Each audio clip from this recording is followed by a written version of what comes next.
옆 사람하고 인사 이렇게 나누겠습니다. 당신은 참 귀한 사람입니다. 인사를 끝까지 해주시면 이렇게 하지 마시고 당신은 참 귀한 사람입니다. 한 번 더 시작. 아멘. 자, 앞뒤로 한 번 더 인사 나눌게요. 믿음으로 취합시다. 감사합니다. 감사합니다. 예, 씩씩한 목소리로 인사 나누셔서 감사합니다. 그럼 이 시간 믿음으로 취하라라는 제목으로 말씀 나눌 때 주님의 놀라운 은혜가 여러분들 가운데 함께하기를 축원합니다. 제가 존경하는 목사님 중에 또 가깝게 만나는 목사님 중에 홍모 목사님 계십니다. 그분은 청소년 사역 전문가로 유명하신 분입니다. 그분의 사역의 핵심이 무엇이냐라고 한다면 그분의 사역의 핵심은 관계 사역입니다. 제가 갖고 있는 관계 사역에 대한 그런 신앙적 철학이 그분의 영향을 많이 받았습니다. 그분은 특징이 있습니다. 어디를 가서 사역을 하던 그분에게는 일종의 추종자들이 생깁니다. 그리고 그분을 심지어 형님 혹은 보스라고 부르며 따라다니는 사람들이 생기는 특징이 있습니다. 궁금해서 그래서 하루는 물었습니다. 목사님, 어떻게 목사님은 가는 곳마다 그렇게 사람들이 그리고 아이들이 목사님을 잘 따르게 하십니까? 그게 참 신기합니다. 대단합니다. 했더니 그 목사님이 이렇게 대답했습니다. 야, 애들이 내 편이 되는 게 아니야. 내가 먼저 애들 편이 돼주는 거야 라고 하셨습니다. 언젠가 그분 고백하시기를 소위 문제 아이들이 자기한테 이렇게 말을 했답니다. 청소년 사역 한창 할 때죠. 그때 아이들이 목사님한테 이렇게 말했대요. 목사님, 저는 진짜 꼴통입니다. 양아치입니다. 저희 아버지도 심지어 저한테 양아치 꼴통이라고 그러고 저희 엄마도 그러고 선생님도 그러고 주변에서 다 저한테 문제라고 합니다. 했더니 목사님은 이렇게 대답을 해줬습니다. 아무리 많은 사람이 너를 문제야 꼴통이라고 해도 성경에는 네가 그러한 잘못된 사람이라고 말을 하는 부분이 없다. 하나님께서 너를 원래부터 그렇게 창조하지는 않으셨다. 만약에 하나님의 형상대로 지어진 네가 문제투성이에 변할 수 없는 사람이라면 하나님이 실수하신 거라고 생각하는데 나는 그렇게 생각하지 않는다. 내가 생각하기에 너는 괜찮은 사람이다. 아직 괜찮아지지 않았을 뿐이다 라고 얘기를 해준 겁니다. 그 목사님이 진심으로 그러한 말을 아이들에게 해주면 놀라운 게 그 말을 듣는 순간부터 그 아이들 눈에 소망이 생기기 시작한다라는 겁니다. 왜냐하면 아무도 자기 편을 들어주지 않았는데 자신을 좋은 놈으로 봐주고 편이 돼주는 사람이 나타나니 그 아이들은 놀랍게도 그 기대와 그 믿음으로 인해서 조금씩 변화가기 시작한다라는 겁니다. 사역을 하면서 제일 중요하면서도 쉽지 않은 게 있습니다. 그것이 뭘까요? 그건 설교도 아니고 수련의 준비도 아닙니다. 상담도 아니고 기도회 인도도 아닙니다. 어떻게 보면 전혀 티 안 나 보이지만 우리의 사역에 가장 큰 영향을 끼치는 것이 있습니다. 그것이 무엇이냐면 바로 그 대상을, 그 사람을 믿음의 눈으로 바라봐 주는 것입니다. 같은 사람을 만나고 같이 대화하고 같은 것을 먹는다 하더라도 그 사역을 하는 사람이 어떤 믿음의 눈으로 그 상대를 바라보느냐, 그 사람과 함께 하느냐에 따라서 전혀 다른 결과가 일어납니다. 누군가는 만나면 만날수록 영적인 영향력이 전해지고 깊은 관계가 생기고 복음이 전해지는 반면에 누군가는 아무리 만나도 아무리 시간이 지나도 그냥 그런저런 사이로 남습니다. 상대에게 아무런 영향이 끼쳐지지 않습니다. 이것이 어디서 나는 차이인지 아십니까? 바로 마음의 차이고 믿음의 차이에서 일어나는 일들입니다.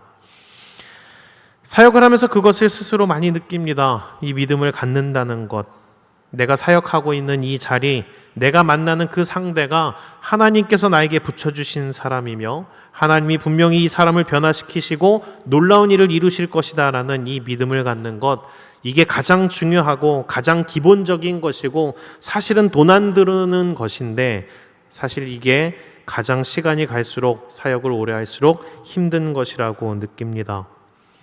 왜냐하면 잔뼈가 굵을수록 자꾸 눈에 보이는 것으로 아니면 내가 해왔던 어떤 기술이나 지식으로 이 믿음의 자리를 대체하려고 하기 때문입니다. 그런 의미에서 오늘 이 시간 저는 여러분들한테 부탁드리고 싶습니다.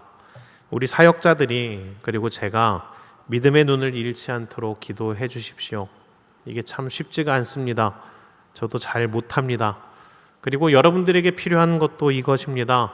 그 믿음의 눈을 갖도록 스스로 기도하시고 서로를 위해서 기도하는 우리 되기를 원합니다. 하나님이 바라보시는 나에 대해서, 하나님이 이 땅에 이루실 일들에 대해서, 하나님이 나와 우리와 함께 하심에 대해서 굳건한 믿음을 갖고 믿음의 눈으로 바라보는 우리 되게 해달라고, 임진규 목사 되게 해달라고 꼭 기도해 주시는 우리 모두가 되길 주의 이름으로 축원합니다. 오늘 말씀해 보면 여호수아의 정복 전쟁이 끝났습니다. 이제 남은 것은 이제 지역별로 맡아서 살 땅을 분배하는 것이고, 그 분배가 끝나면 각자 지파들이 나머지 잔당을 처리하는 것, 그게 이제 남아있는 숙제입니다. 그렇게 이제 땅을 분배하려고 길갈에 모여서 함께 제비뽑기를 하려 하는데 유다 족속이 앞으로 나오는 겁니다. 그 중에 갈렙이 선두에 있었습니다. 그 갈렙은 모두 있는 데에서 이렇게 말합니다. 그날에 주께서 약속하신 이 산지를 제게 주십시오. 그 유명한 찬양 이 산지를 내게 주소서가 이때 갈렙이 했던 말입니다. 먼저 자세히 살펴보자면 갈렙이 달라고 한 땅, 이 헤브론이란 땅은 객관적으로 좋은 땅이 아닙니다. 지금은 교통의 요충지이자 예루살렘 다음 가는 큰 도시로서 보여지지만 사실 지형 대부분이 좋지가 않습니다. 산지로 되어 있습니다. 게다가 그 땅은 어떻게 되어 있냐면 무시무시한 아낙 자손들이 진을 치고 살고 있는 지역입니다. 이것을 생각해 본다면 가장 큰 공로를 맡아서 행했던 갈렙과 유다 자손들이 분배를 받기에 좋은 땅은 아닌 겁니다. 게다가 갈렙은 여호수아와 예전에 같이 정탐꾼 역할을 했을 때부터 동고동락했던 사이입니다. 여호수아와 얼마나 친했겠습니까? 약 45년 이상을 함께 했고 가장 앞장서서 이 모든 사역들을 했던 공로를 생각해 본다면 갈렙은 훨씬 더 좋은 땅, 이미 다 차지한 땅, 비옥한 땅을 요구할 수 있습니다. 그러나 그럼에도 불구하고 갈렙은 그러한 땅을 달라고 하지 않습니다. 아직 정복도 안 된 땅, 제일 무시무시한 자들이 남아있는 땅, 그 받지도 못할 땅을 달라고 합니다. 여기서 우리는 보통 사람과 다른 갈렙의 믿음의 시선을 엿볼 수 있습니다. 그 시선은 무엇일까요? 첫 번째, 갈렙은 실패가 아니라 과거의 아픔을 사명으로 생각하는 사람이었습니다. 보통 사람은 무언가에 대해서 실패한 기억이 있으면 그것을 피하려고 합니다. 다시 마주치고 싶어 하지 않습니다. 그러나 갈렙은 믿음 안에서 이것을 다시 생각합니다. 오히려 실패했기 때문에 그것을 극복해야 될 대상, 자신의 사명이라고 생각합니다. 그래서 갈렙은 예전에 정복하지 못했던 이스라엘 백성들이 겁을 먹고 도망갔던 그 땅을 그런 땅이기 때문에 내가 해야 됩니다 라고 내 것이라고 주장합니다. 둘째는 갈렙은 어떤 시선이 있었냐면 현실을 보는 것이 아니라 하나님의 약속을 보는 그러한 믿음의 눈을 갖고 있었습니다. 그렇습니다. 그 땅은 아직 정복도 못한 땅입니다. 게다가 강력한 민족들이 진을 치고 있는 땅입니다. 보통 사람들은 어디 이미 정복한 곳이 없나를 두리번거렸을 텐데 이 갈렙은 이렇게 생각합니다. 내가 발로 밟는 땅은 하나님이 다 주신다고 했어. 그곳은 내가 젊어서 이미 정탐하고 온 땅이야. 그러니 저 땅은 하나님이 나에게 충분히 주실 수 있는 땅, 아니 이미 주신 땅이나 다름없어. 그는 믿음으로써 그 약속을 붙들고 선포합니다. 이 땅을 저에게 주십시오. 갈렙은 그렇게 나이가 들었어도 변치 않는 믿음의 열정, 그리고 여호수아의 버금가는 그러한 믿음을 가지고 그 땅을 달라고 합니다. 그리고 어떻게 되냐면 그 여호수아 이후에 나라를 구원하는 첫 번째 사사가 갈렙으로부터 나올 정도로 이 갈렙은 크게 쓰임받게 됩니다. 이 갈렙이 결국 그 믿음으로 달라고 한 이후에 헤브론 산지를 분배받고 정복에 성공합니다.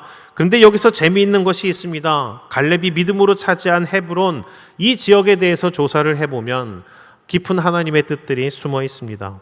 이 헤브론, 이 지역은 어떤 곳인가? 역사를 거슬러 올라가 보면 이 헤브론은 아브라함과 롯이 헤어져서 아브라함이 거주하게 됐었던 곳입니다. 그렇습니다. 너는 본토 친척 아비집을 떠나 내가 인도하는 곳으로 가라 라고 해서 가나안 땅에 정착했던, 아브라함이 정착했던 지역이 바로 이 헤브론입니다. 그리고 이 헤브론에는 무엇이 있냐면 막벨라 굴이 있습니다. 그 굴은 무엇이냐? 아브라함과 이삭, 그리고 야곱이 매장되어 있는 곳, 그들의 무덤이 있는 곳, 그들이 결국 쉬게 되는 곳이 바로 이 헤브론입니다. 그리고 이후에 이 헤브론에서는 어떤 일이 생기냐면 열왕기 시대 때에 다윗이 바로 이 헤브론에서 사무엘에게 기름 부음을 받습니다. 그렇습니다. 다윗이 하나님으로부터 왕위를 위임받았던 지역 장소, 그곳이 바로 이 헤브론입니다. 이 헤브론, 이 히브리어로서 이 헤브론이 갖고 있는 단어의 뜻이 있습니다. 그 뜻이 무엇이냐면 이 헤브론이란 말은 친구, 동료, 연합, 교제를 상징하고 있는 단어가 바로 이 헤브론입니다. 이 헤브론은 히브리어 어근 하바르에서 유래되었는데 하바르는 무슨 뜻이냐면은 함께하다, 결합하다라는 뜻을 갖고 있습니다. 그렇습니다. 하바르, 함께함, 결합함에서 무엇이 일어나게 되냐면 결국 함께함 가운데 친구가 되고 함께함 가운데 동료가 되고 함께함 가운데 연합을 이루게 되는 것입니다. 그곳이 바로 헤브론입니다.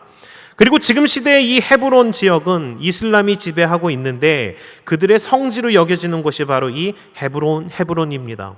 이슬람인들은 이곳을 헤브론이라고 부르지 않습니다. 뭐라고 부르냐면 이렇게 부릅니다. 아브라함 알랄릴이라고 부릅니다. 무슨 뜻이냐면 아브라함이 하나님의 친구가 된 곳이라는 뜻입니다. 여기서 이제 우리가 말씀을 좀 찾아서 읽어봐야 됩니다. 요한복음 15장 14절에서 15절로 가보겠습니다. 요한복음 15장 14절에서 15절 말씀 우리 같이 읽어보겠습니다. 시작. 너희는 내가 명하는 대로 행하면 곧 나의 친구라. 이제부터는 너희를 종이라 하지 아니하리니 종은 주인이 하는 것을 알지 못함이라. 너희를 친구라 하였노니 내가 내 아버지께 들은 것을 다 너희에게 알게 하였음이라. 아멘. 주님께서는 자신의 제자들을 이렇게 표현하셨습니다. 친구. 주님은 자신의 뜻을 알고 자신의 기뻐하신 바 그 뜻을 믿음으로 이루며 살아가는 자들에게 놀랍게도 친구라는 호칭을 사용하셨습니다.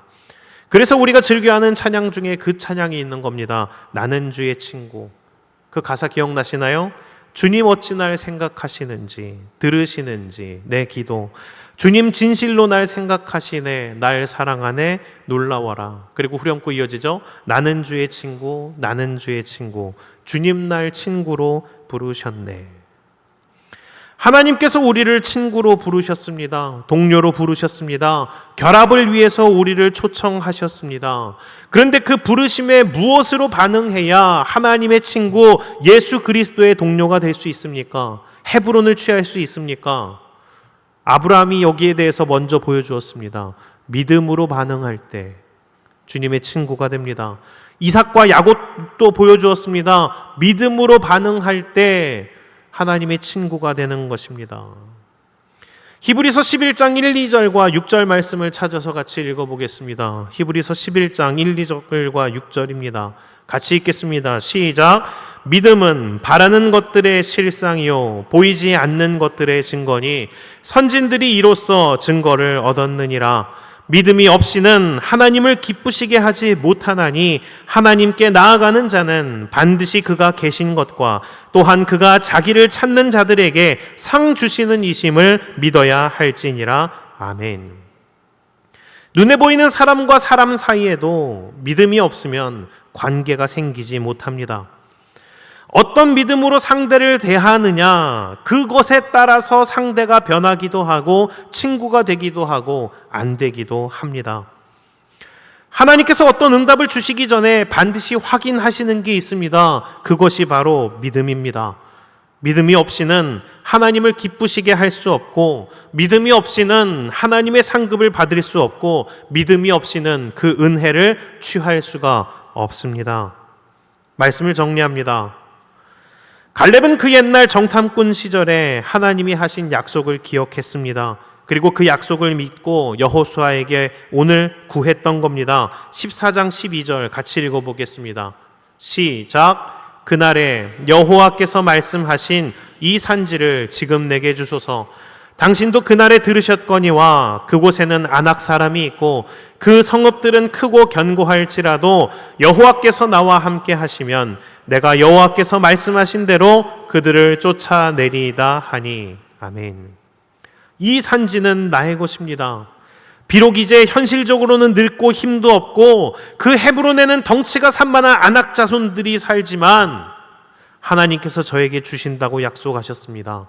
그러니까 이 산지는 제 것이 맞습니다. 그 믿음의 여호수아는 갈렙과 유다 지파에게 헤브론을 맡겼고 그 갈렙과 유다 지파는 믿음으로 그 땅을 취하였습니다.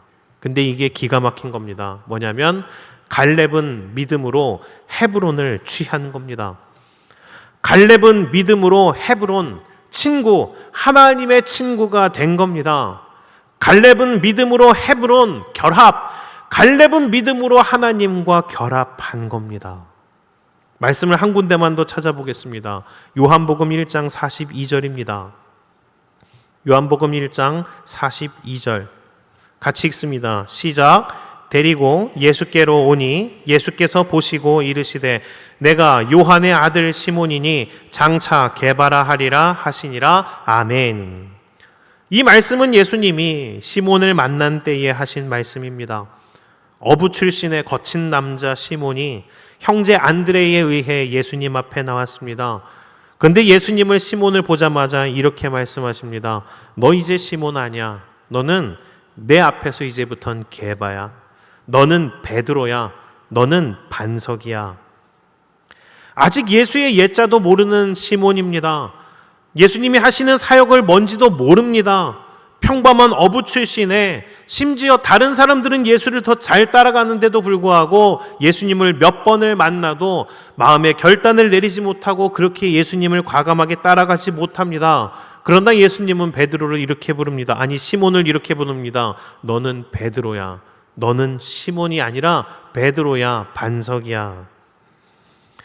예수님이 이 베드로야라고 선포하셨던 이 말씀 이후에 그 말씀 그대로 이루어집니다.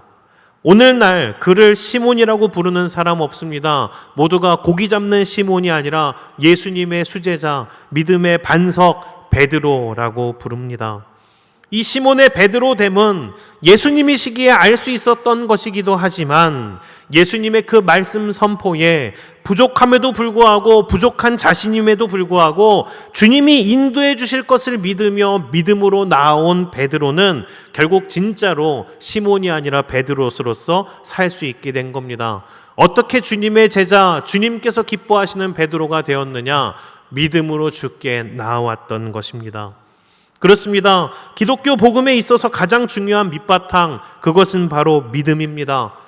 일반 사람들은 실상을 통해 믿음을 가지려고 합니다. 그러나 기독교인들은, 예수 그리스도의 사람들은 실상이 있어서 믿는 게 아닙니다. 믿기 때문에 실상이 이루어지는 것을 보는 사람들, 그 사람들이 바로 기독교인입니다.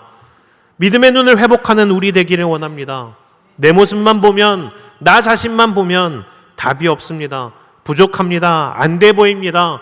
심지어 주변 사람들마저 그렇게 봅니다. 넌 꼴통이야, 문제야, 네가 할 수 있는 것은 없어. 그러나 하나님 안에서 믿음의 눈으로 우리를 다시금 바라볼 때 우리는 시몬이 아니라 베드로인 겁니다. 우리는 85세의 노인이 아니라 갈렙인 겁니다. 우리는 부족한 노예가 아니라 여호수아인 겁니다.